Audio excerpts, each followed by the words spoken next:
이 오디오북은 실제 사연을 바탕으로 재구성된 이야기입니다. 등장하는 인물, 장소, 시간은 실제와 다를 수 있습니다. 지금부터 삶의 이야기를 시작합니다. 일장 완벽한 효녀의 가면. 김옥순 78세. 매주 토요일만 되면 딸이 올 날만 손꼽아 기다렸다. 2층 건물의 거실에 혼자 앉아 시계를 바라보며 기다리는 시간이 그녀에게는 일주일 중 가장 설레는 순간이었다. 엄마 왔어요. 문이 열리며 40대 중반의 딸 선영이가 밝은 목소리로 인사했다. 손에는 옥순이 좋아하는 사과와 배가 가득 담긴 과일, 바구니와 함께 용돈 봉투가 들려 있었다. 선영아, 왜 또 이런 거 사왔어? 돈 아까운데. 옥순은 걱정스러운 말을 했지만 얼굴에는 환한 미소가 번져 있었다. 딸이 자신을 위해 이렇게 정성을 다하는 모습이 너무나 고마웠다. 엄마한테 주는 거 뭐가 아까워. 이거 용돈이야. 꼭 챙겼어. 선영이는 봉투를 옥순 손에 쥐어주며 다정하게 말했다. 매주 빠짐없이 주는 용돈이었다. 선영이는 워킹맘으로 바쁜 일상을 보내면서도 옥순만큼은 절대 소홀히 하지 않았다. 동네 사람들은 모두 옥순을 부러워하며 계단에서 마주칠 때마다 칭찬을 아끼지 않았다. 할머니는 정말 복 받으셨다. 딸이 저렇게 효성스럽고. 옆집 할머니가 부러운 듯 말했다. 그러게요. 요즘 같은 세상에 저런 딸을 어디서 보겠다. 우리 애들도 따님을 닮았으면. 아래층에 사는 아주머니도 한숨을 내쉬며 동조했다. 선영이는 이런 칭찬을 들을 때마다 겸손한 미소를 지으며 대답했다. 당연한 일을 한 것뿐이에요. 선영은 쓴웃음을 내심지었다. 완벽한 효녀라는 이미지는 앞으로 자신이 계획하고 있는 일들을 위해 꼭 필요했다. 엄마, 요즘 몸은 어때? 깜빡하는 일이 많아졌다던데. 선영이가 옥순의 손을 잡으며 걱정스럽게 물었다. 아이고, 나이가 들어서 그런가 봐. 가끔 뭘 어디 뒀는지 기억이 안 날 때가 있어. 어제도 열쇠를 한참 찾았다니까. 옥순이 쓸쓸하게 대답했다. 선영이는 속으로 미소를 지었다. 옥순의 기억력이 조금씩 나빠지고 있다는 걸 확인하는 순간이었다. 하지만 겉으로는 더욱 근심스러운 표정을 지었다. 그럼 병원 한번 가볼까? 요즘 건망증 치료도 많이 좋아졌다고 하던데. 병원은 무슨 병원이야. 나이 들면 다 그런 거지. 괜히 돈만 들어갈 뿐이야. 선영이는 옥순이 병원 가는 걸 꺼려하는 반응을 보고 속으로 안심했다. 정확한 진단을 받으면 자신의 계획에 차질이 생길 수 있다는 계산이었다. 며칠 전 선영이는 반가운 소식을 들었다. 부동산 중개업소에서 우연히 들은 얘기였다. 옥순이 살고 있는 이 일대가 재개발 예정지로 지정된다는 것이었다. 재개발이 시작되면 부동산 가격이 몇 배나 오를 예정이었다. 특히 옥순이 소유한 2층 건물은 위치상 보상금이 20억 원을 넘을 것으로 예상되었다. 40년 전 돌아가신 선영 아버지가 힘들게 장만한 이 건물이 이제는 횡재를 안겨줄 금덩어리가 된 것이다. 그동안 별 볼일 없다고 생각했던 옥순의 낡은 건물이 이런 보물이었다니. 선영이의 머릿속에는 그 순간부터 사정 계획이 떠오르기 시작했다. 엄마, 혹시 통장이랑 도장은 어디 두고 있어? 만약에 급한 일 생기면 내가 도울 게 있게. 선영이가 자연스럽게 물었다. 아이고, 그건 왜 묻니? 엄마가 갑자기 아프시거나 하면 병원비도 내야 하고 요즘 세상이 워낙 무섭기도 하고. 옥순은 딸의 말에 일리가 있다고 생각했다. 나이도 많고 기억력도 예전 같지 않으니 미리 알려주는 것이 좋을 것 같았다. 서랍 맨 아래 칸에 넣어뒀어. 비밀번호는 내 생일이야. 1979년 3월 15일. 아, 그냥 궁금해서 물어본 거야. 엄마가 건강하시니까 당분간은 괜찮을 거야. 선영이는 마침내 필요한 정보를 얻었다. 계획의 첫 번째 단계가 완성된 거죠. 옥순의 치매 증상이 더 심해지기 전에 서둘러 행동에 옮겨야 했다. 엄마, 요즘 집 관리하기 힘들지? 서류 정리 같은 것도 복잡하고. 그러게 말이야. 요즘 온갖 종이들이 너무 많이 와서 뭐가 중요한 건지도 모르겠어. 그럼 내가 정리해 드릴게. 어차피 매주 오는데 그때그때 정리해 드리면 될 것 같은데. 그래, 그럼 고맙지. 우리 딸이 해주는데.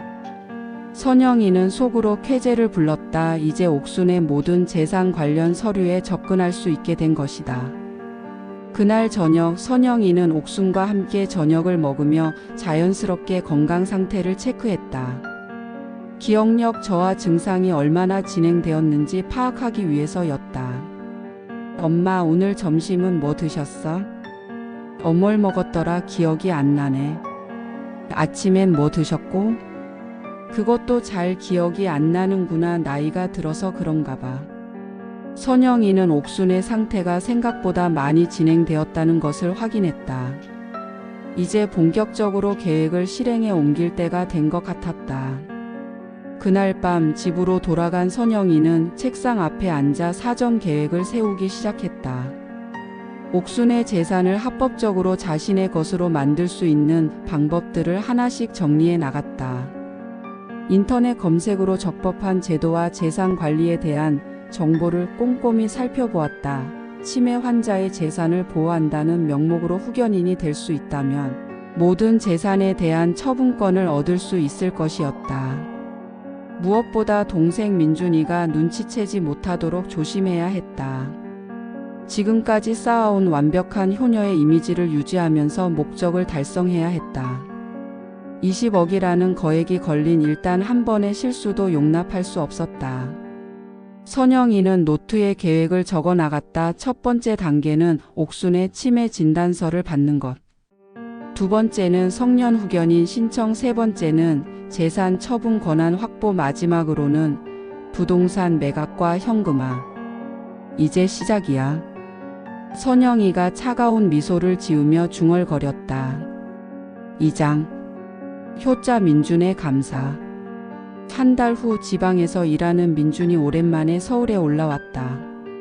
30대 후반의 민준이는 회사 일로 바쁘다 보니 거의 석 달 만에 옥순을 보는 것이었다. 기차를 타고 올라오는 내내 마음이 무거웠다. 평소 누나 선영이한테 미안하고 옥순을 제대로 챙기지 못한다는 죄책감 때문이었다. 회사 일에 치여 살다 보니 옥순한테 안부 전화조차 자주 하지 못했다. 엄마 왔어. 민준이가 옥순을 끌어안으며 인사했다. 민준아, 왜 이렇게 오랜만이니? 옥순이 아들의 손을 꼭 잡으며 반가워했다. 아들을 보는 옥순의 눈빛은 정말 행복해 보였다. 하지만 민준이는 옥순의 달라진 모습에 놀랐다. 예전보다 훨씬 말수가 적어졌고 반응도 느려진 것 같았다. 몇 달 만에 본 옥순은 확실히 많이 늙어 보였다. 엄마, 몸은 괜찮아? 좀 피곤해 보이는데. 아이고, 요즘 자꾸 깜빡하는 게 많아져서 그래. 어제도 가스 끄는 걸 깜빡했다가 선영이가 걱정해서 난리였어. 민준이는 마음이 아팠다. 옥순이 혼자 계시는 동안 이렇게 불안하셨을 생각을 하니 미안함이 밀려왔다. 누나가 많이 도와드리고 있구나. 정말 고맙네. 누나가 매주 집안일도 도와주고 엄마를 챙기느라 얼마나 힘들까. 민준이는 옥순 말을 들으며 누나에 대한 고마울 뿐이었다. 자신이 멀리 있어서 제대로 챙기지 못하는 동안 누나가 모든 걸 다 하고 있었던 것이다. 그때 마침 선영이가 집에 도착했다. 민준이가 온다는 소식을 듣고 일찍 퇴근했다고 했다. 민준아, 언제 왔어? 연락도 안 하고. 선영이가 반갑게 인사했다. 누나, 오랜만이야. 엄마 때문에 힘들지? 정말 고마워. 민준이가 진심을 담아 인사했다. 뭔 소리야, 당연한 일인데. 너야 멀어서 그렇지만 나야 가까우니까. 누나야말로 워킹맘인데 이렇게까지 하고 정말 미안하고 고마워. 선영이는 겸손하게 대답하며 민준이를 기색을 살폈다.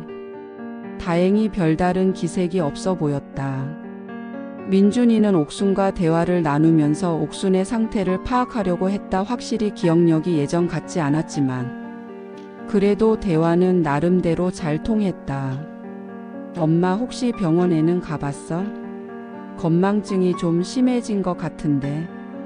병원은 왜 가? 건강한데 그냥 나이 들어서 그런 거야. 옥순이 대답했다. 이때 선영이가 자연스럽게 끼어들었다. 민준아, 내가 이미 병원 진료 예약해놨어. 다음 주에 모시고 갈 거야. 역시 누나가 생각이 깊네. 고마워. 당연한 일이지 뭐. 민준이는 누나가 이미 모든 걸 생각해 두었다는 사실에 더욱 고마워했다. 자신은 멀리 있어서 이런 것까지 챙기지 못했는데 누나는 이미 다 준비하고 있었던 거라 생각하니. 저녁 시간이 되자 선영이는 옥순을 위해 준비해온 반찬들을 꺼내기 시작했다. 옥순이 좋아하는 나물 반찬들과 잘 익은 김치, 그리고 정성스럽게 끓인 된장찌개까지 모두 옥순 입맛에 맞게 준비한 것들이었다. 누나, 이걸 언제 다 준비했어? 진짜 대단하다. 민준이가 감탄하며 말했다. 엄마가 좋아하시는 거니까 당연하지. 저녁을 먹은 후에는 옥순한테 약을 챙겨줬다. 종합 비타민부터 시작해서 혈압약, 위장약, 그리고 각종 건강 보조제까지 여러 가지 약들이 작은 그릇에 정리되어 있었다. 누나, 엄마가 드시는 약이 꽤 많네. 나이 들면 챙겨 드셔야 할 게 많아져. 건강 보조제도 있고 소화제도 있고 해서. 그래, 종합 비타민이랑 오메가3도 꼭 드셔야 한다고 해서. 선영이는 자연스럽게 설명했고 민준이는 누나의 세심함에 또 한 번 감탄했다. 누나가 이런 것까지 다 챙겨주니까 정말 다행이야. 별거 아니야. 엄마가 편하게 지내시는 게 제일 중요하지. 엄마, 평소에 잠은 잘 자? 민준이가 옥순한테 물었다. 요즘 밤에 잠이 안 와서 그래. 선영이가 수면에 도움이 되는 약도 사다 줘서 그거 먹고 자고 있어. 누나가 정말 꼼꼼하게 챙기는구나. 고마워. 별거 아니야. 엄마가 편하게 주무셔야 하니까. 그날 밤 민준이는 옥순 방에서 함께 자기로 했다. 오랜만에 옥순과 둘만의 시간을 갖고 싶었다. 민준아, 엄마가 요즘 자꾸 깜빡깜빡하고 기억력이 안 좋아져 너희들을 신경 쓰게 하는 것 같아. 미안하다. 엄마, 그런 말 하지 마. 나이 들면 그럴 수 있는 거잖아. 선영이가 자꾸 서류 같은 걸 정리해 준다고 하는데 고마우면서도 미안해. 그런 것까지 챙겨주는구나.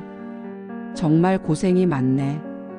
민준이는 진심으로 누나에게 감사했다. 자신이 멀리 있어서 제대로 챙기지 못하는 상황에서 누나가 모든 걸 책임지고 있다는 사실이 고마우면서도 미안했다. 우리 딸한테 미안하지. 선영이한테만 맡기고. 엄마, 누나가 가까이 있으니까 누나가 자주 올 수 있는 거지만 나도 고맙고 미안해. 다음 날 아침 선영이는 일찍 출근해야 한다며 서둘러 준비했다. 민준아, 엄마 잘 부탁해. 나는 회사 가야 해. 누나, 정말 고생 많아. 내가 더 자주 와야 하는데 미안해. 괜찮다니까. 너도 내일 봐야지. 엄마는 내가 계속 챙길게. 선영이가 나간 후 민준이는 옥순과 더 많은 시간을 보냈다. 옥순의 일상을 자세히 들여다보고 불편한 점은 없는지 확인했다. 엄마, 누나가 정말 잘해주는 것 같아 마음이 놓인다. 그래, 선영이 덕분에 나 혼자서도 잘 지내고 있어. 혹시 필요한 거 있으면 언제든지 말해. 내가 사다 드릴게. 고맙네. 우리 아들, 딸 덕분에 내가 참복 받고 사는 것 같다. 민준이는 옥순의 말씀을 듣고 가슴이 뭉클했다. 비록 자신은 자주 오지 못하지만 누나가 완벽하게 옥순을 챙기고 있다는 사실에 안심이 되었다. 그날 오후 민준이 지방으로 돌아가기 전에 선영이와 따로 시간을 가졌다. 누나, 정말 고생이 많아. 내가 뭘 도울 게 있을까? 민준아, 내 마음만으로도 고마워. 엄마 일은 나 혼자서도 할 수 있으니까 걱정하지 마. 그래도 도움이 되고 싶은데. 괜찮아. 내가 할 수 있어. 다만 가끔씩 엄마 안부만 확인해 주면 돼. 누나 덕분에 마음이 놓여 정말 고마워. 민준이는 진심으로 누나에게 감사의 마음을 표현했다. 3장 법적 절차의 시작. 일주일 후 선영이는 약속대로 옥순을 병원에 모시고 갔다. 하지만 병원에 가기 전에 그녀는 사전 준비를 했다.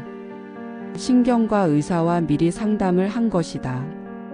의사 선생님, 저희 어머니 요즘 기억력이 많이 나빠지셔서 걱정이에요.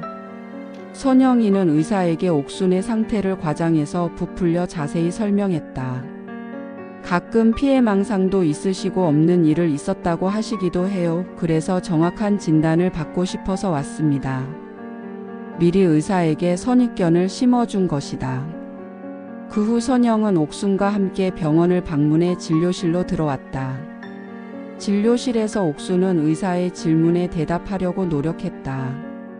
오늘이 며칠인지 아세요? 잘 모르겠네요. 대통령이 누구인지 기억하세요? 그것도 헷갈리네요. 간단한 기억력 테스트에서 옥순은 계속 틀렸다. 나이가 들면서 자연스럽게 나타나는 증상이었지만 의사는 선영이가 미리 해둔 말 때문에 더 심각하게 받아들였다. 어머님, 혹시 집에서 이상한 소리나 목소리가 들린다고 하신 적 있나요? 의사가 물었을 때 옥순은 고개를 저었다. 아니요, 그런 건 없다. 하지만 선영이가 끼어들었다. 선생님, 엄마가 가끔 그런 말씀하세요. 밤에 누가 문을 두드린다고 하시거나. 응? 내가? 그런 적이 있다고? 옥순이 당황해하자 선영이는 안쓰러운 표정을 지었다. 엄마가 기억 못하시는 거예요. 어제도 그런 말씀하셨다. 의사는 이 모든 상황을 지켜보며 진단서를 작성하기 시작했다. 선영이의 말과 옥순의 혼란스러운 반응을 종합해서 말이죠. 하지만 정밀 진단을 더 진행하기로 했다. MRI, CT, PET 등을 써서 더 정확한 진단을 하기로 한 것이다. 선영은 내심 마음을 졸였다. 자신의 계획이 늘어질 수 있기 때문에. 하지만 다행히 진단은 원하는 대로 나왔다. 중등도 치매예요. 혼자 생활하기에는 위험할 수 있으니 가족분들이 옆에서 잘 돌봐주셔야 합니다. 선영이는 속으로 쾌재를 불렀다. 자신이 원했던 진단이었다. 의사 선생님, 그럼 법적으로 어머니를 보호할 수 있는 방법이 있을까요? 성년 후견인 제도를 알아보시는 게 좋겠다. 어머님 혼자서는 중요한 결정을 내리기 어려우실 수 있으니까요. 병원에서 나오는 길 옥수는 여전히 혼란스러워했다. 선영아, 내가 정말 그랬다고? 엄마, 걱정하지 마세요. 제가 잘 돌봐드릴게요. 선영이는 다정하게 옥순의 팔을 잡았다. 하지만 그녀의 머릿속에는 이미 다음 단계의 계획이 돌아가고 있었다. 그날 저녁 선영이는 민준에게 전화를 걸었다. 민준아, 엄마 병원 다녀왔어. 누나 어떻게 나왔어? 치매 진단 받으셨어. 생각보다 심각하시다고 해. 전화 너머로 민준의 한숨 소리가 들렸다. 그럼 어떻게 해야 하지? 의사 선생님이 성년 후견인 제도를 알아보라고 하시더라. 엄마 혼자서는 중요한 일들을 결정하기 어려우시니까. 그게 뭐야? 법적으로 엄마를 보호하는 제도야. 내가 엄마의 후견인이 되면 재산 관리나 의료진 관련 결정들을 대신 할 수 있는 제도래. 민준이는 잠시 생각했다. 그럼 그게 엄마가 그렇게까지 해야 할 정도로 심한 건가? 그럼 당연하지. 엄마가 실수로 금전적 피해를 당하는 그런 일을 막을 수 있잖아. 그래, 누나가 알아서 해줘. 나는 그런 것들 잘 모르니까. 선영이는 민준의 반응에 만족했다. 역시 의심 하나 없이 자신을 믿어주고 있었다. 며칠 후 선영이는 변호사 사무실을 찾았다. 성년 후견인 신청을 하고 싶습니다. 어떤 경우인가요? 저희 옥순이 치매 진단을 받으셨다. 선영이는 병원에서 받은 진단서를 내밀었다. 가족 관계는 어떻게 되시나요? 딸이고요. 아들도 있지만 지방에 거주해서 제가 주로 돌보고 있습니다.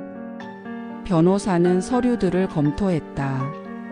진단서도 있고 가족 관계도 명확하니까 신청에는 문제 없을 것 같다. 다만 어머님의 동의서가 필요해요. 그건 받을 수 있다. 선영이는 자신 있게 대답했다. 집으로 돌아온 선영이는 옥순한테 조심스럽게 말을 꺼냈다. 엄마, 의사 선생님이 말씀하신 후견인 제도 말인데요. 그게 뭔데? 엄마를 법적으로 보호해 드리는 거예요. 만약에 나쁜 사람들이 엄마를 속이려고 하면 제가 막을 수 있고요. 아니, 내가 그 정도로 안 좋은 거니? 만약을 위한 거니까요. 그게 꼭 필요한 거야? 네, 제가 엄마의 병원비나 생활비 같은 것들을 엄마 대신 챙겨드리려고 하는 거예요. 옥수는 딸의 설명을 들으며 고개를 끄덕였다. 복잡한 법적 내용은 이해하기 어려웠지만 딸이 자신을 위해서 하는 일이라는 건 알 수 있었다. 그럼 너한테 맡길게 너한테 계속 부담만 주는 게 아닌가 걱정이 된다. 아니에요, 엄마. 선영이는 옥순으로부터 동의서에 서명을 받았다. 옥순은 서류의 내용을 자세히 읽지 않았다. 글씨가 작아서 잘 보이지도 않았고 딸을 완전히 믿고 있었다. 서명을 받은 후 선영이는 곧바로 법원에 성년 후견인 신청서를 제출했다. 필요한 서류들도 모두 완벽하게 준비했다. 며칠 후 민준에게서 전화가 왔다. 누나, 후견인 신청은 어떻게 되었어? 다 제출했어. 곧 결과 나올 거야. 그런데 엄마 상태가 더 나빠지지 않아야 할 텐데. 그래야지. 그래도 이제 엄마가 외부로부터 보호받을 수 있게 한 거니까. 민준이는 누나가 이런 점에선 꼼꼼한 게 고마웠다. 역시 누나가 생각이 깊어. 나 혼자였으면 그런 것까지 생각 못했을 거야. 당연한 일이야. 우리가 엄마를 지켜야지. 전화를 끊은 후 선영이는 만족스러운 미소를 지었다. 모든 일이 계획대로 진행되고 있었다. 한 달 후 법원에서 연락이 왔다.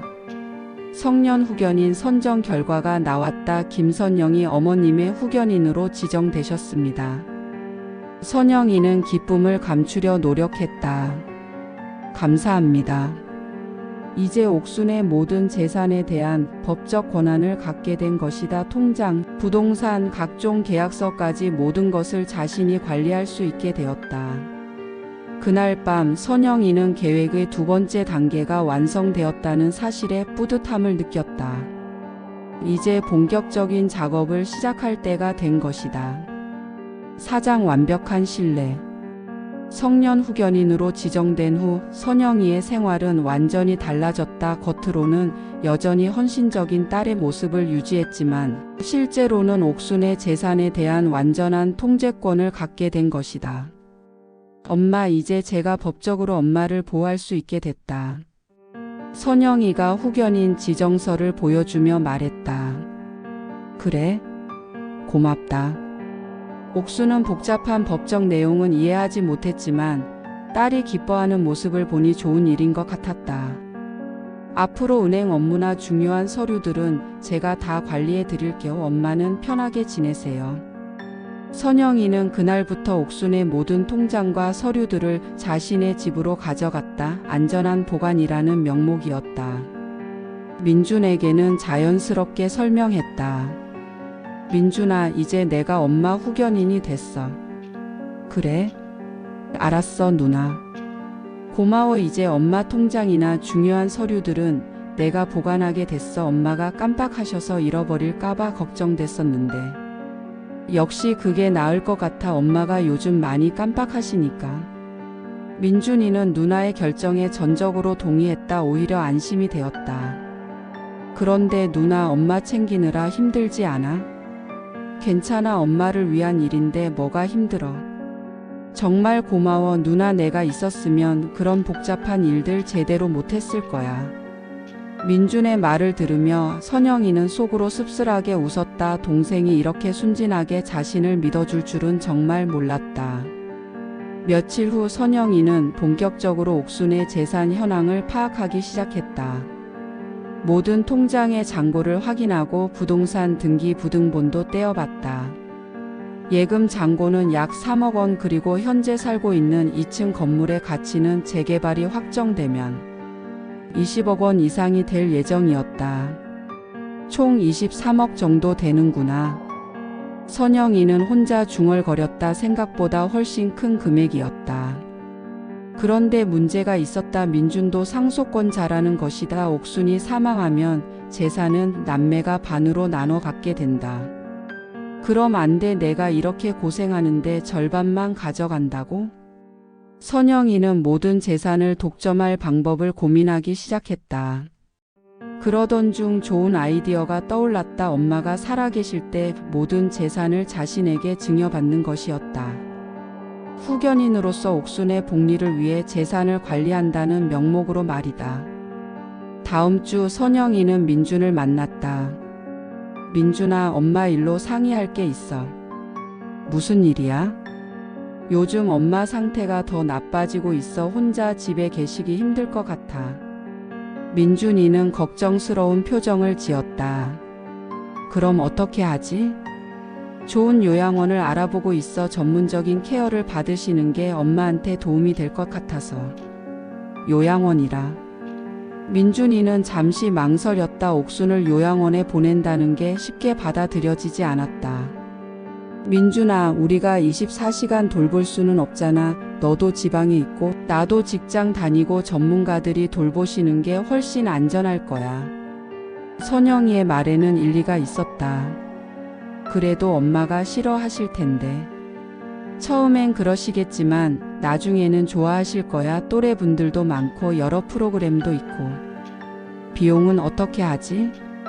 그건 걱정하지 마. 엄마 예금으로 충분히 감당할 수 있어. 민준이는 고민 끝에 누나의 의견에 동의했다. 그럼 누나가 알아서 해줘. 나는 그런 거 잘 모르니까. 고마워, 민준아. 선영이는 민준을 설득하는데 성공했다. 이제 옥순만 설득하면 되었다. 집으로 돌아온 선영이는 옥순한테 조심스럽게 말을 꺼냈다. 엄마, 요양원에서 한번 생활해 보시는 게 어때요? 요양원? 내가? 왜? 엄마가 혼자 계시는 게 너무 걱정돼. 서요. 만약에 넘어지시거나 다치시면 어떡해요? 난 괜찮은데. 엄마 어제도 가스 끄는 걸 깜빡하셨잖아요. 정말 위험해요. 선영이는 옥순의 불안감을 자극했다. 요양원에 가시면 또래 분들도 많이 만나실 수 있다. 집에서 혼자 계시는 것보다 훨씬 즐거우실 거예요. 그래도 민준이도 동의했다. 우리가 엄마를 24시간 돌볼 수는 없으니까요. 옥순은 한참 고민하다가 결국 고개를 끄덕였다. 꼭 가야만 하는 거니? 내키진 않지만 너희들이 원하니까. 선영이는 속으로 안도의 한숨을 쉬었다. 일주일 후 선영이는 옥순을 좋은 요양원에 모셨다. 시설도 깨끗하고 직원들도 친절했다. 엄마, 여기서 편하게 지내세요. 자주 와서 뵐게요. 그래, 선영아. 옥순을 요양원에 모신 후 선영이는 본격적으로 계획을 실행하기 시작했다. 먼저 옥순이 살던 집을 정리했다. 모든 가구와 생활용품들을 처분하고 집을 비워뒀다. 민준에게는 이렇게 설명했다. 민준아, 엄마 집 정리했어. 어차피 비워뒀던 집이니까. 그래, 수고했어. 나중에 엄마가 다시 오시고 싶어 하시면 그때 다시 준비하면 되잖아. 민준이는 누나의 판단을 믿었다. 이제 선영이에게는 모든 준비가 완료되었다. 옥수는 요양원에 계시고 모든 재산은 자신이 관리하고 있었다. 그리고 곧 재개발 소식이 공식 발표될 예정이었다. 이제 진짜 시작이야. 선영이는 혼자 중얼거리며 차가운 미소를 지었다. 그 모든 과정에서 민준이는 여전히 누나를 전적으로 신뢰하고 있었다. 누나가 옥순을 위해 최선을 다하고 있다고 생각했기 때문이다. 하지만 선영이의 진짜 목적은 전혀 다른 곳에 있었다. 오장 재개발 발표와 부동산 가격 폭등. 2달 후 드디어 그날이 왔다. 지방자치단체에서 공식적으로 재개발 구역을 발표한 것이다. 이번에 발표된 재개발 구역은 총 15개 지구이다. 이 중에서도 특히 3지구는 보상금이 상당할 것으로 예상된다. 뉴스 앵커의 목소리가 선영이의 집 거실에 울려 퍼졌다. 선영이는 TV 화면을 뚫어져라 바라보며 자신이 기다렸던 소식을 듣고 있었다. 삼지구에 해당하는 건물주들의 경우 최대 20억 원에서 25억 원까지의 보상금을 받을 수 있을 것으로 전문가들은 분석하고 있습니다. 선영이는 주먹을 꽉 쥐었다. 옥순의 건물이 바로 그 삼지구에 위치해 있었기 때문이다. 그날 저녁 민준에게서 전화가 왔다. 누나, 뉴스 봤어? 우리 엄마 집이 재개발 구역에 포함됐다던데? 민준의 목소리는 흥분으로 가득 차 있었다. 응, 나도 봤어. 와, 20억이래. 대박이네. 민준은 순수하게 기뻐했다. 옥순이 여생을 편하게 보내실 수 있을 거라는 생각 때문이었다. 그러게 다행이야. 선영이는 차분하게 대답했지만 속으로는 전혀 다른 생각을 하고 있었다. 누나, 이제 엄마가 최고급 요양원에서도 지내실 수 있겠네. 병원비 걱정도 없고. 맞아, 엄마를 위해서 잘 써야지. 선영이의 대답을 들으며 민준은 누나의 생각이 자신과 같다고 확신했다. 옥순을 위해서 그 돈을 사용할 것이라고 믿었다. 다음 날부터 선영이는 바쁘게 움직이기 시작했다. 여러 부동산 개발업체에서 연락이 쏟아져 들어왔다. 안녕하세요. 대항개발 담당자이다. 혹시 매매 의사 있으시면 한번 만나서 얘기해 볼까요? 저희 회사에서는 시세보다 높게 드릴 수 있습니다. 현금으로 즉시 거래 가능합니다. 선영이는 여러 업체의 제안을 꼼꼼히 비교했다. 가장 좋은 조건을 제시하는 곳을 선택해야 했다. 며칠 후 선영이는 가장 높은 가격을 제시한 미래도시개발이라는 회사와 만났다. 김선영 씨죠? 반갑습니다. 40대 중반의 과장이 정중하게 인사했다.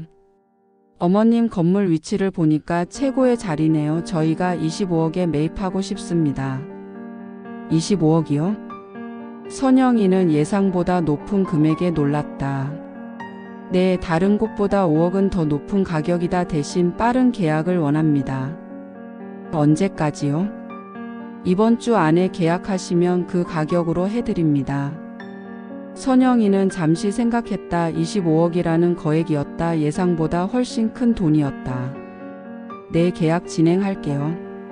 감사합니다. 내일 계약서 준비해서 연락드리겠습니다.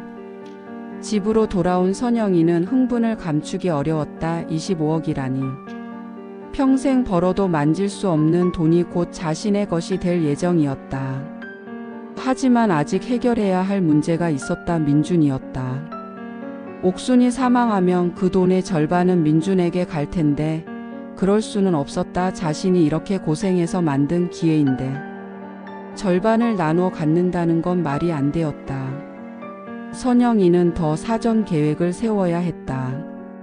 다음 날 민준에게서 또 전화가 왔다.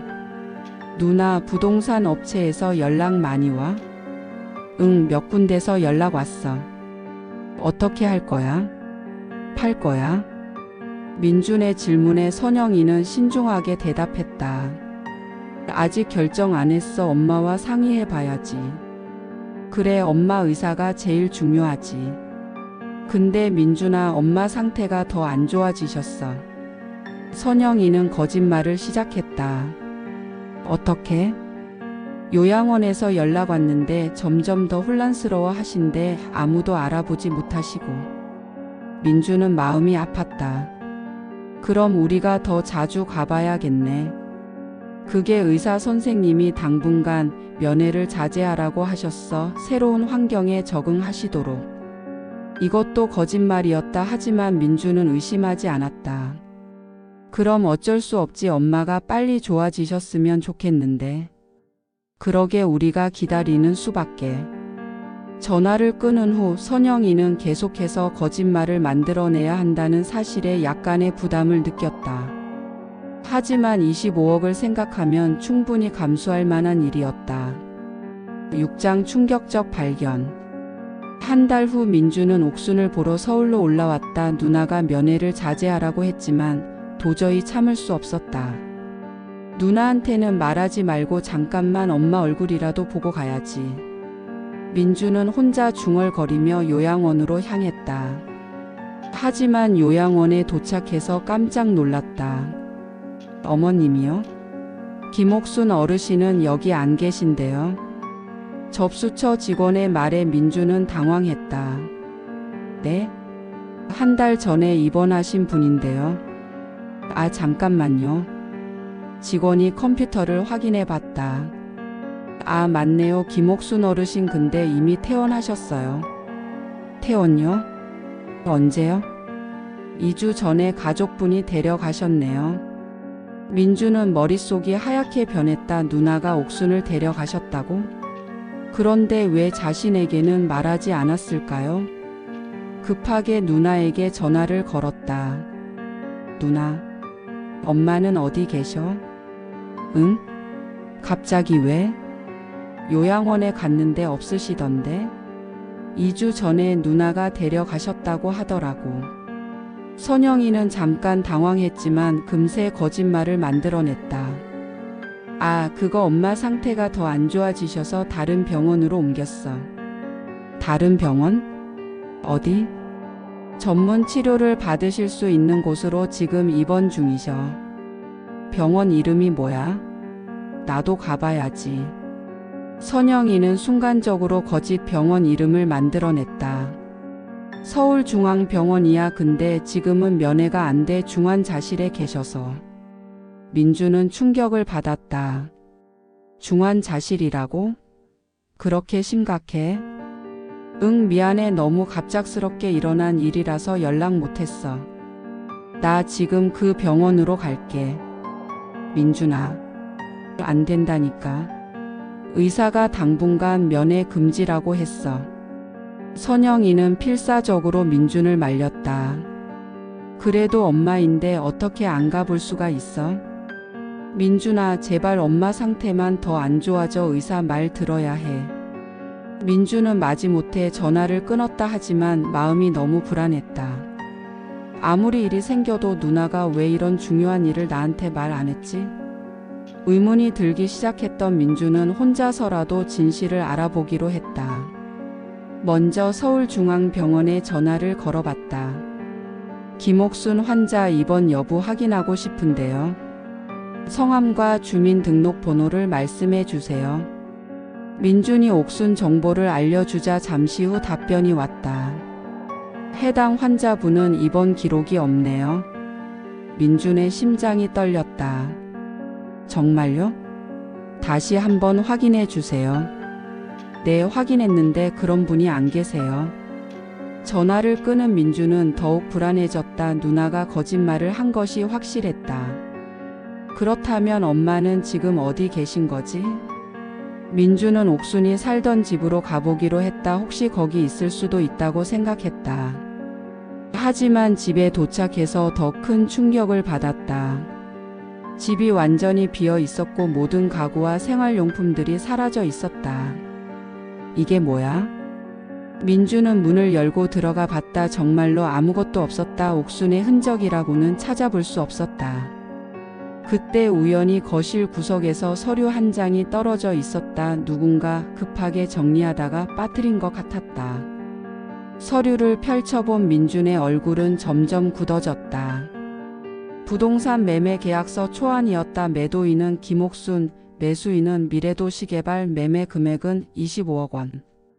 그리고 계약서 하단에는 성년 후견인 김선영의 서명이 있었다. 25억. 누나가 엄마 집을 팔았다고?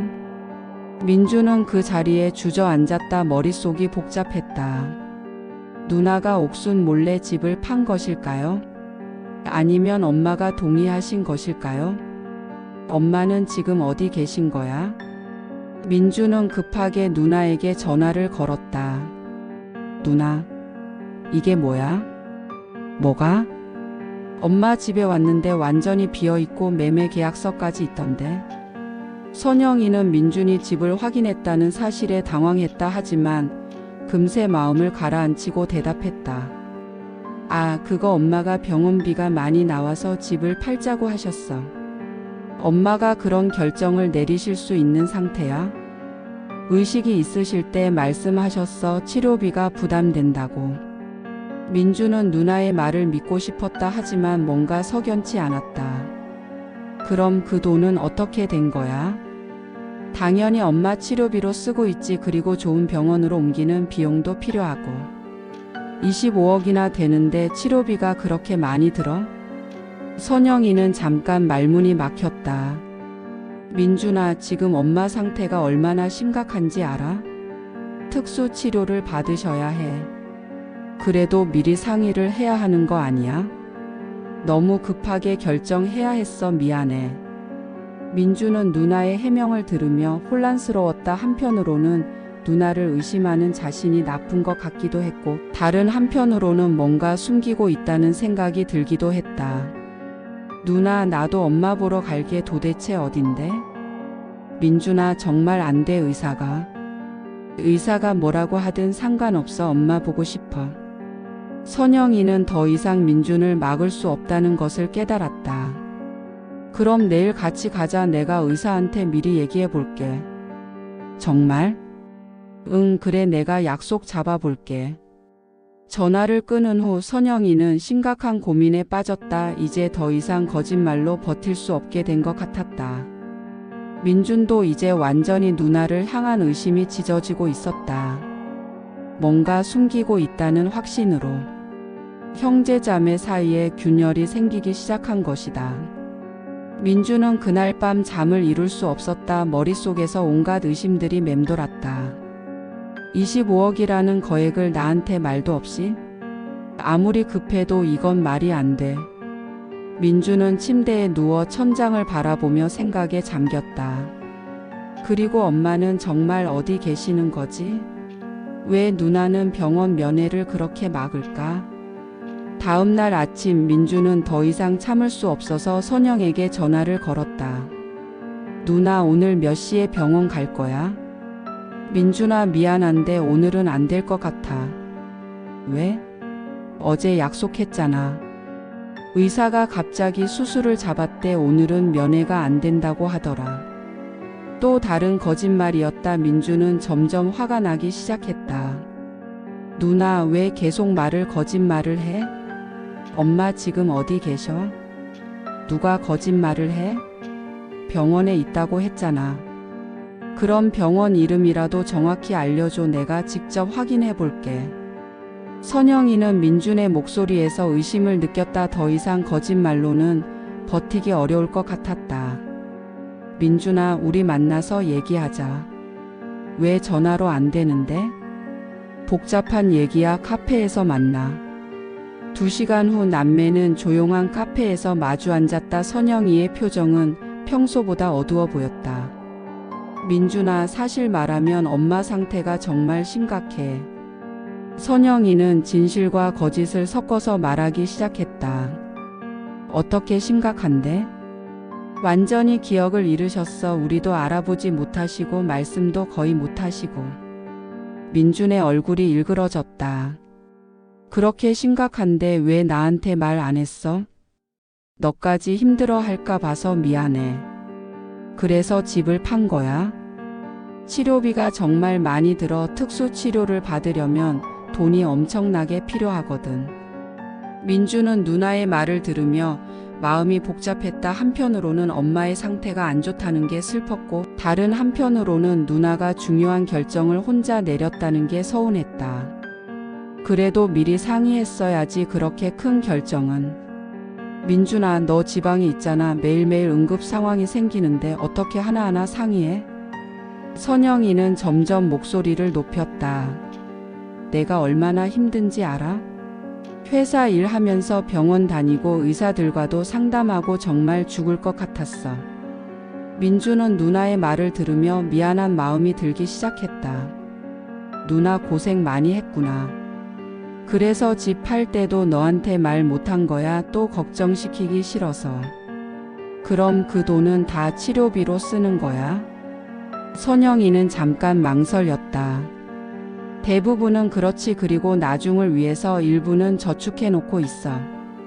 나중이라니? 엄마가 만약에 사망하면 장례 비용도 필요하고 그런 거 말이야. 민준은 엄마 정말 많이 아프신 거구나. 그래서 내가 혼자 다 처리하고 있었던 거야. 선영이는 민준의 동정심을 자극했다. 누나 미안해 내가 의심을 했네. 괜찮아 나도 너한테 제대로 설명 안 해줘서 미안해. 그럼 이제라도 엄마 뵈러 갈 수 있을까? 선영이는 또 다시 고민에 빠졌다. 옥순을 보여줄 수도 없는 상황이었다. 민준아 솔직히 말하면 엄마 보시면 너무 충격 받으실 것 같아. 왜? 완전히 다른 사람이 되셨어. 우리 엄마 같지가 않아. 선영이는 민준의 마음을 흔들기 시작했다. 그래도 엄마인데. 나도 처음에는 매일 갔어. 근데 엄마가 나를 못 알아보시더라고. 그것도 모자라서 무서워하시기까지 하고. 무서워하신다고? 응, 낯선 사람이 온 것처럼 정말 가슴이 아팠어. 민준은 상상만 해도 가슴이 아팠다. 그래서 의사가 말했어. 가족들이 자주 오면 오히려 스트레스를 받으신다고. 그럼 어떻게 해야 하지? 시간이 지나면서 조금씩 호전되기를 기다리는 수밖에 없대. 민준은 한참 생각에 잠겼다. 누나의 말이 사실이라면 정말 어려운 상황이었다. 누나 정말 고생 많아. 내가 도울 일 없을까? 고마워 민준아. 내 마음만으로도 힘이 나. 경제적으로라도 도움이 되고 싶은데. 괜찮아. 엄마 돈으로 충분히 할 수 있어. 선영이는 민준을 완전히 안심시키는데 성공했다. 카페를 나서며 민준은 누나의 어깨를 토닥였다. 누나 혼자 너무 힘들어하지 마. 내가 있잖아. 고마워 민준아. 하지만 선영이의 마음은 편하지 않았다. 거짓말이 점점 더 커지고 있었다. 그날 밤 민준은 친구들에게 옥순 이야기를 했다. 우리 엄마가 많이 아프셔서 걱정이야. 그런데 다행히 누나가 나 대신 모든 걸 다 처리해주고 있어. 부럽다. 그런 누나 있으면 든든하겠네. 민준은 여전히 누나를 믿고 있었다. 하지만 마음 한구석에는 여전히 작은 의심이 남아 있었다. 계속 말이 바뀌고 있어? 하지만 그 의심을 떨쳐내려고 노력했다. 누나를 의심하는 자신이 나쁜 사람인 것 같았다. 선영이는 이제 더 조심스럽게 행동해야 한다는 걸 깨달았다. 민준이 완전히 의심을 풀지는 않은 것 같았다. 하지만 이미 25억의 돈은 자신의 통장에 들어와 있었다. 이제 마지막 단계만 남았다. 칠장 남매 갈등의 시작. 일주일 후 민준은 아무래도 마음이 놓이지 않아서 다시 서울에 올라왔다. 누나의 설명을 들었지만 여전히 뭔가 석연치 않은 기분이 들었다. 이번에는 좀 더 구체적으로 상황을 파악하고 싶었다. 누나 엄마 치료받고 계신 병원 정확한 주소 좀 알려줄래? 민준이 전화로 조심스럽게 물었다. 왜? 또 가보려고? 아니야, 그냥 알아두고 싶어서 혹시 응급 상황 생기면 내가 바로 달려갈 수도 있잖아. 선영이는 잠시 망설였다. 민준아, 진짜 가지는 마. 의사가 엄격하게 금지했어. 알겠어. 주소만 알려줘. 서울대병원 신관 7층이야. 또 다른 거짓말이었다. 선영이는 즉석에서 만들어낸 정보를 말했다. 민준은 전화를 끊은 후 곧바로 서울대병원으로 향했다. 누나가 가지 말라고 했지만 옥순이 보고 싶어서 도저히 참을 수 없었다. 멀리서라도 한 번만 보고 싶어. 하지만 병원에 도착해서 또 다시 충격을 받았다. 김옥순 환자요? 저희 병원에는 그런 분 안 계세요. 7층 신관에 입원해 계신다고 들었는데요. 확인해 드릴게요. 간호사가 컴퓨터를 검색해 봤지만 결과는 마찬가지였다. 입원 기록이 없습니다. 민준은 그 자리에서 다리에 힘이 빠졌다. 누나가 또 거짓말을 한 것이 분명했다. 도대체 어디에 엄마를 모신 거야? 민준은 급하게 누나에게 전화를 걸었다. 누나, 서울대 병원에 엄마가 안 계시던데? 선영이는 깜짝 놀랐다. 민준이 정말로 병원에 갔다니. 뭐? 내가 왜 거기 갔어? 가지 말라고 했잖아. 누나가 자꾸 거짓말하니까 갔지. 엄마는 도대체 어디 계신 거야? 민준의 목소리가 점점 높아졌다. 민준아, 진정해. 설명할게. 설명은 무슨? 처음에는 서울중앙병원이라고 했다가 이번엔 서울대병원이라고 하고. 누나, 대체 뭘 숨기고 있는 거야? 선영이는 더 이상 거짓말을 지속하기 어렵다는 걸 깨달았다. 민준아, 만나자. 직접 말하고 싶어. 지금 당장.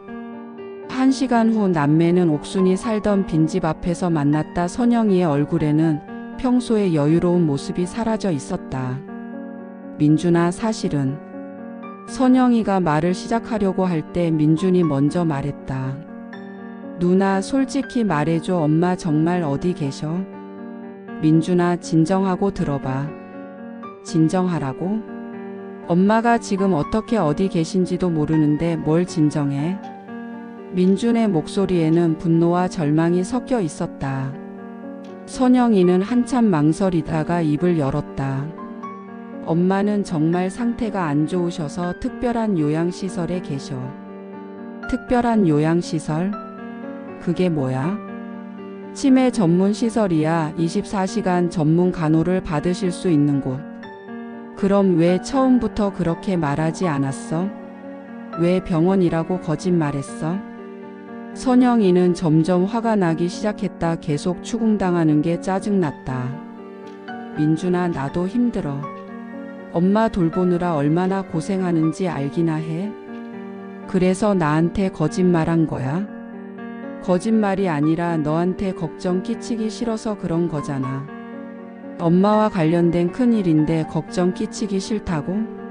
그게 말이 돼? 선영이의 목소리가 점점 높아졌다.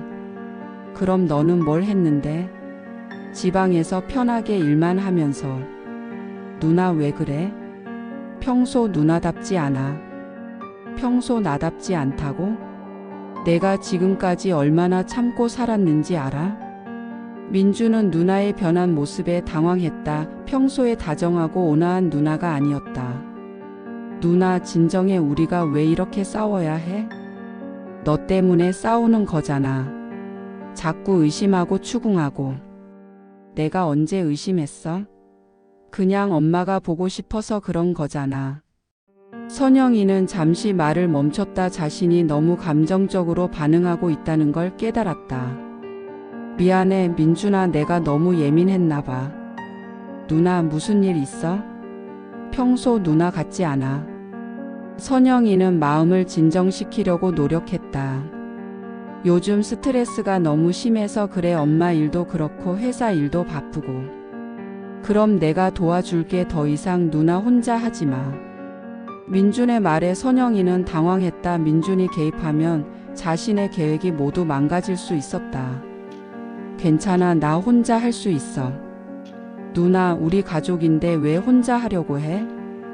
민준아, 너는 내 일에만 집중해. 엄마 일은 내가 책임질게. 그렇게 말하니까 더 서운하네. 민준은 누나가 자신을 배제하려고 한다는 생각이 들었다. 누나, 나도 엄마 아들이야. 나한테도 알 권리가 있어. 알 권리? 뭘 알고 싶은데? 엄마가 어디 계신지, 상태가 어떤지, 앞으로 계획이 어떻게 되는지. 선영이는 점점 더 짜증이 났다. 민준아, 넌 정말 모르는구나. 뭘 모르는데? 내가 지금까지 얼마나 희생했는지, 얼마나 고생했는지. 누나, 고생한 거 나도 알아. 그래서 고마워하고 있잖아. 고마워한다고? 그럼 그냥 나한테 맡기면 되잖아. 왜 자꾸 간섭해? 민주는 누나의 말에 상처를 받았다. 간섭? 간섭이라고 생각해? 내가 엄마 걱정하는 게? 그게 아니라. 선영이는 자신이 너무 과한 반응을 보였다는 걸 깨달았다. 미안해, 민준아. 내가 너무 예민했어. 하지만 이미 민준의 마음에는 상처가 남았다. 누나, 나 정말 서운해. 가족인데 왜 이렇게 해야 해? 민준아. 엄마 일이 이렇게 중요한데 왜 나만 모르게 해야 해? 선영이는 더 이상 변명할 말이 없었다. 그럼 어떻게 하고 싶어? 엄마 뵈러 가고 싶어. 어디 계시든 상관없어. 선영이는 큰 고민에 빠졌다. 옥순을 보여줄 수는 없는 상황이었다. 민준아, 조금만 더 기다려줘. 엄마 상태가 안정되면 그때 엄마 봐. 언제까지? 한 달만, 딱 한 달만 기다려줘. 민준은 한참 생각했다. 알겠어. 한 달만 기다릴게. 대신 그동안 엄마 상태 자세히 알려줘. 약속할게. 하지만 두 사람 모두 마음이 편하지 않았다. 민준은 누나에 대한 신뢰가 많이 흔들렸고 선영이는 거짓말을 유지하기가 점점 어려워지고 있었다. 그날 이후로 남매 사이에는 미묘한 균열이 생기기 시작했다. 팔짱 학대 정황 발견과 충격. 한 달이 지났지만 선영이는 약속을 지키지 않았다. 계속해서 조금만 더라고 하며 시간을 끌었다. 민준은 더 이상 참을 수 없었다. 누나를 믿고 기다렸는데 또 다시 약속을 어긴 것이다. 이번엔 정말 끝이야. 내가 직접 찾아볼 거야. 민준은 혼자서라도 옥순을 찾기로 결심했다. 먼저 옥순이 마지막으로 계셨던 요양원에 다시 가봤다. 혹시 직원들이 옥순이 어디로 가셨는지 알고 있을지도 모른다고 생각했다. 김옥순 어르신 말씀이시죠? 기억해요. 다행히 당시 담당 간병사가 기억하고 있었다. 어떤 분이셨는지 혹시 기억하세요? 아, 그런데 간병사는 잠시 망설이더니 조심스럽게 말했다. 어르신이 처음 오셨을 때 상태가 많이 안 좋으셨어요. 어떻게요? 몸에 멍 자국도 있으시고 많이 무서워하시더라고요. 민준의 심장이 뛰기 시작했다. 멍 자국이요? 네, 팔이랑 다리에. 그리고 영양 상태도 좋지 않으셨고요. 예? 엄마가 왜요? 잘 모르겠다. 근데 따님이 오시면 어르신이 굉장히 무서워하셨다.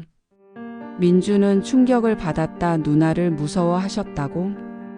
무서워하셨다는 게 어떤 의미예요? 따님만 보시면 몸을 떨고 피하려고 하셨어요. 마치 따님을 무서워하는 것처럼요. 민준은 그 자리에서 다리에 힘이 빠졌다. 그래서 저희도 이상하다고 생각했는데 따님이 갑자기 퇴원시키셨어요.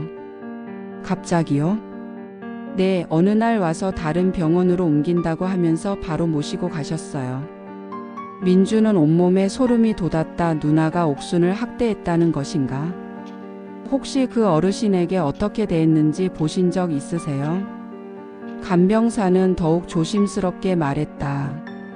직접 보지는 못했지만 어르신이 따님이 무섭다고 말씀하신 적이 있어요. 그리고 어르신에게 잠깐 들었는데 계속 옮겨 다니신 것 같아요. 그러면 치료나 요양이 제대로 안 되시는데? 민준은 그 말을 듣고 머릿속이 하얘졌다. 엄마가 누나를 무서워했다고? 그럼 멍 자국도? 민준은 급하게 누나에게 전화를 걸었다. 누나, 당장 만나. 왜? 갑자기? 엄마한테 뭘 한 거야? 선영이는 민준의 목소리에서 심상치 않은 기운을 느꼈다. 무슨 소리야? 요양원에서 들었어. 엄마 몸에 멍 자국이 있었다고. 선영이는 순간 당황했다. 하지만 냉정하게 말했다. 민준아, 오해야. 엄마가 치매 때문에 넘어지시고 그래서. 엄마가 누나를 무서워했다고 하던데 그건 무슨 얘기야? 그건 치매 때문에 착각하시는 거야. 하지만 민준은 더 이상 누나의 말을 믿지 않았다. 누나, 엄마한테 무슨 짓을 한 거야? 응? 선영이는 점점 다급해졌다. 민준아, 오해하지 마. 나는 엄마에게 최선을 다했어. 엄마 몸에 난 상처 누나가 한 거야? 아니야. 절대 그런 적 없어. 하지만 민준은 누나의 말을 믿지 않았다. 그럼 지금 당장 엄마 어디 계신지 말해줘. 선영이는 더 이상 피할 곳이 없다는 것을 깨달았다. 민준아, 엄마는 어디? 서울 외곽의 요양원에 계셔. 이름이 뭐야? 평화요양원이야. 이번에는 진실을 말한 것 같았다. 민주는 곧바로 그곳으로 향했다. 평화요양원에 도착한 민주는 접수처에서 옥순을 찾았다. 김옥순 어르신 면회 왔습니다. 아, 네, 2층 201호에 계세요. 민주는 떨리는 마음으로 2층으로 올라갔다. 201호 문을 열고 들어간 민주는 그 자리에서 얼어붙었다. 침대에 누워 계신 옥순의 모습이 너무나 충격적이었다. 몸무게가 많이 빠져서 거의 뼈와 가죽만 남은 상태였다. 얼굴도 무표정한 채로 천장만 바라보고 있었다. 엄마. 민준이 조심스럽게 다가가며 불렀다. 하지만 옥순은 아무 반응이 없었다. 민준을 알아보지도 못하시는 것 같았다. 엄마, 민준이야. 아들 민준이. 그때 옥순이 천천히 고개를 돌렸다. 하지만 눈빛은 완전히 공허했다. 민준은 옥순의 팔을 보고 또 한 번 충격을 받았다. 여전히 멍 자국들이 남아 있었다. 엄마, 이 멍은 어떻게 생긴 거야? 하지만 옥순은 대답하지 못했다. 이미 말을 할 수 있는 상태가 아니었던 것 같았다. 민준은 간병사를 불러서 물어봤다. 우리 어머니 상태가 어떤가요? 많이 안 좋으세요. 거의 말씀도 못하시고 식사도 제대로 못하시고. 처음 오셨을 때부터 이렇게 심하셨나요? 네, 처음부터 상태가 매우 좋지 않으셨어요. 무언가에 심하게 스트레스 받으신 것 같다고 의사 선생님도 말씀하셨어요. 민주는 눈물이 났다. 옥순이 이렇게 된 것이 모두 누나 때문인 것 같았다. 엄마, 정말 미안해. 내가 몰랐어. 민주는 옥순의 손을 잡고 오래도록 울었다. 그날 밤 민주는 선영에게 다시 전화를 걸었다. 누나, 엄마 봤어. 그래서? 누나가 엄마한테 뭘 한 거야? 왜 저렇게 되신 거야? 민준아, 치매가 진행되면 원래 그렇게 돼. 거짓말하지 마. 엄마가 무언가에 스트레스 받으셔서 저렇게 됐다고 의사가 말했다고 하더라고. 선영이는 더 이상 변명할 수 없다는 것을 깨달았다. 민준아, 나도 힘들었어. 엄마가 말을 안 들으시니까. 그래서 엄마 몸에 상처를 낸 거야? 그게 아니라 가끔 좀 강하게 잡고 말씀드리고 하다가. 민주는 누나의 고백을 듣고 분노가 치밀어 올랐다. 누나 정말 최악이야. 어떻게 그럴 수 있어? 민준아, 나를 판단하지 마. 너는 아무것도 안 하면서. 내가 아무것도 안 했다고? 그럼 지금부터는 내가 엄마를 돌볼 거야. 안 돼. 선영이가 급하게 말했다. 왜 안 돼? 엄마 상태가 너무 심각해서 전문가가 돌봐야 해. 누나가 돌보는 것보다는 나을 거야. 그날 이후로 남매 사이는 완전히 틀어졌다. 민주는 누나를 더 이상 믿을 수 없었고, 선영이는 민준이 자신의 계획을 방해할까봐 걱정이었다. 하지만 가장 큰 피해자는 옥순이었다. 이미 모든 기억을 잃고 말도 할 수 없는 상태가 되어버린 것이다. 9장 가면 뒤의 진실. 민주는 그날 이후로 거의 매일 요양원을 찾았다. 옥순을 혼자 둘 수는 없었다. 엄마, 아들 오늘도 왔어. 하지만 옥순은 여전히 아무런 반응이 없었다. 가끔 눈을 깜빡이는 것 외에는 완전히 멈춰 있는 것 같았다. 민주는 옥순의 손을 잡고 오랫동안 앉아 있었다. 말은 통하지 않았지만 그래도 곁에 있어 드리고 싶었다. 김옥순 어르신 아드님이시죠? 어느 날 간병사가 민준에게 말을 걸었다. 네, 맞습니다. 매일 이렇게 오시고 아드님 같은 분 처음이네요. 당연한 일이죠. 그런데 참 안타까워요. 어르신이 이렇게 되시기까지 얼마나 고생하셨을까. 간병사의 말에 민준의 가슴이 아팠다. 지금은 좀 덜한데 처음 오셨을 때는 밖에서 누가 들어오면 사람 기척에 놀라시고. 뭐 때문에요? 그게 이런 말씀 드리기 그렇지만 따님 때문인 것 같았어요. 따님만 오시면 온몸을 떨면서 숨으려고 하셨어요. 민주는 분노가 치밀어 올랐다. 누나가 엄마를 어떻게 했길래 이렇게까지 무서워하실까? 그래서 저희도 이상해서 따님께 여쭤봤는데 치매 때문이라고만 하시더라고요. 그런데 30년 일하면서 이런 경우는 처음이에요. 민주는 옥순의 상태가 더 심각하다는 것을 깨달았다. 그날 저녁 민주는 친구들과 술을 마시며 하소연했다. 우리 엄마가 정말 많이 아프셔. 어떻게 아프신데? 치매에 걸리셨는데 이제 아무도 알아보지 못하셔 말씀도 못하시고. 민준의 목소리가 떨렸다. 그럼 내가 제대로 돌봐드려야지. 그러려고 해. 이제부터는 내가 엄마를 돌보려고. 민주는 진심으로 옥순을 위해 최선을 다하고 싶었다. 아니, 적어도 그렇게 믿고 있었다. 다음 날 민주는 선영에게 전화를 걸었다. 누나, 이제부터는 내가 엄마를 돌볼 거야. 뭐라고? 누나는 손 떼. 엄마가 누나를 무서워하시니까. 선영이는 당황했다. 민준이 개입하면 자신의 계획이 틀어질 수 있었다. 민준아, 그럴 필요 없어. 내가 계속 돌볼 수 있어. 안 돼. 누나가 엄마한테 뭘 했는지 다 알고 있어. 민준아, 오해야. 나는 정말. 그만해. 누나 더 이상 듣고 싶지 않아. 민주는 전화를 끊어버렸다. 그날부터 민주는 정말로 옥순을 위해 헌신했다. 매일 요양원을 갔고 간병사들과 상의해서 더 좋은 치료를 받으실 수 있도록 노력했다. 엄마, 이제 괜찮으실 거예요. 제가 옆에 있을게요. 하지만 옥순의 상태는 나아지지 않았다. 늦은 거다. 한 달 후 옥순의 상태는 더욱 악화되었다. 이제는 물도 제대로 삼키기 어려운 상태가 되었다. 선생님, 우리 어머니가 더 좋아지실 수 있을까요? 솔직히 말씀드리면 현실적으로 어렵습니다. 의사의 말에 민주는 절망했다. 얼마나 더 견디실 수 있으세요? 길어봐야 몇 달 정도일 것 같습니다. 민주는 그 말을 듣고 주저앉았다. 엄마, 정말 미안해요. 제가 더 일찍 알았어야 했는데. 민주는 옥순 앞에서 목 놓아 울었다. 주변 사람들이 모두 지켜보는 가운데서 말이죠. 정말 효자네요. 엄마한테 저렇게 지극정성이 자식은 처음이에요. 간병사들이 수군거렸다. 맞아요. 매일 와서 저렇게 정성스럽게 돌보시는 거 보면 저런 자식이 있을까 해요.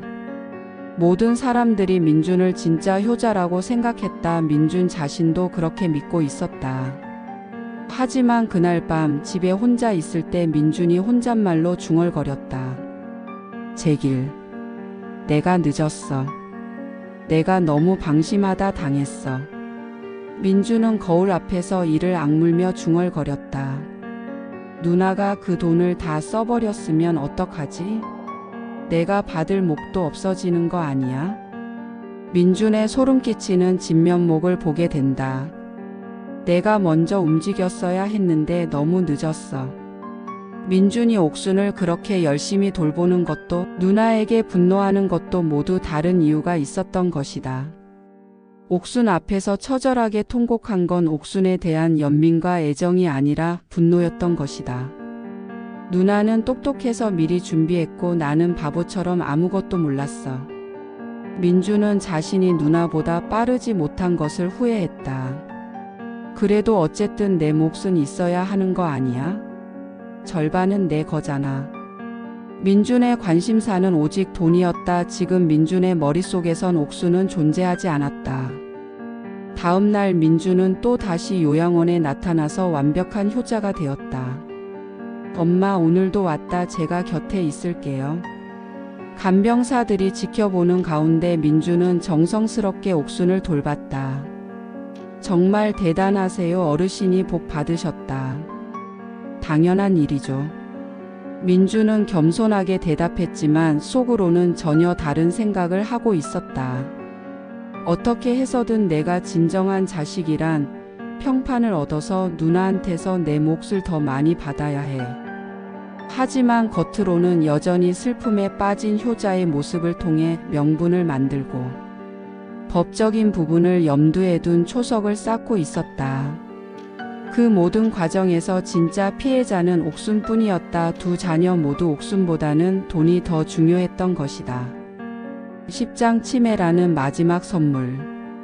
3개월 후 옥순은 조용히 눈을 감았다. 마지막 순간까지도 아무도 알아보지 못하셨지만 얼굴은 평화로워 보였다.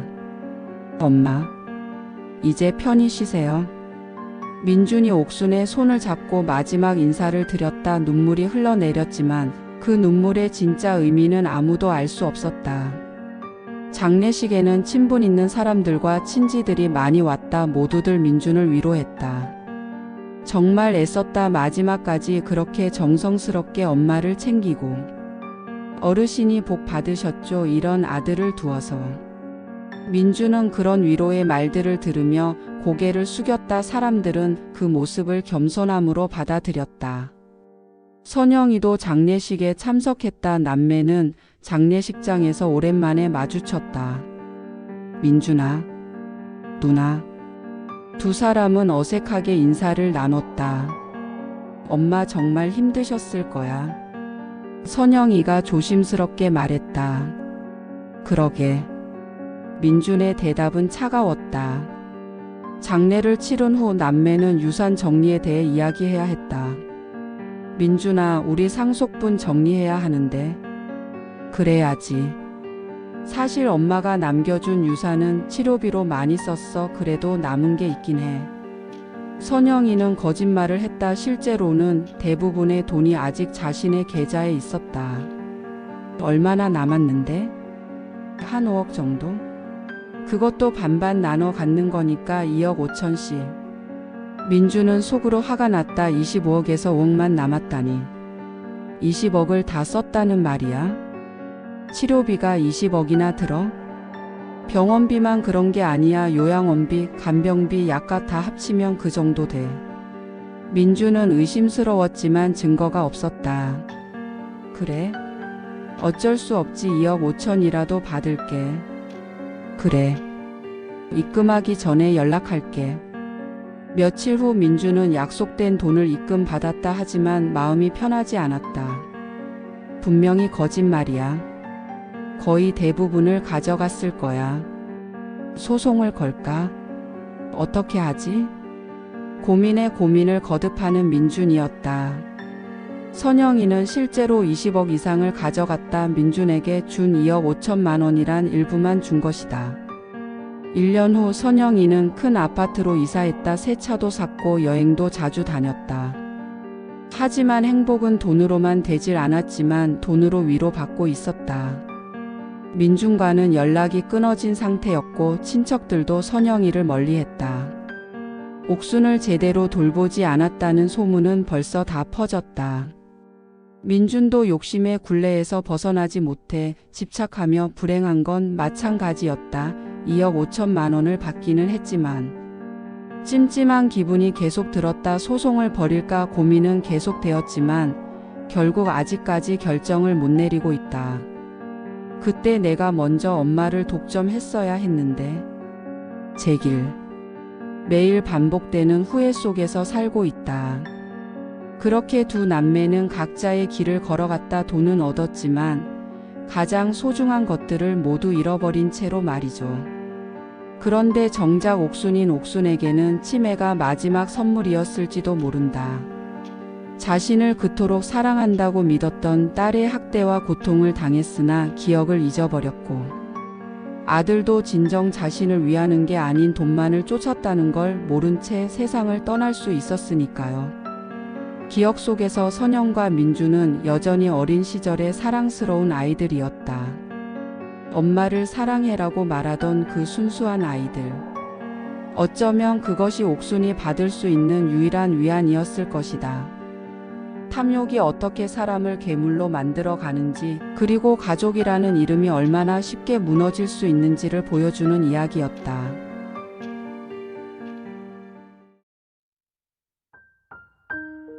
오늘의 이야기는 여기까지입니다.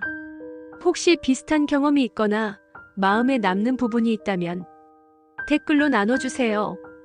당신의 이야기가 또 다른 누군가의 위로가 될 수 있습니다. 구독과 좋아요는 우리 채널에 큰 힘이 됩니다. 다음 이야기에서 다시 뵙겠습니다.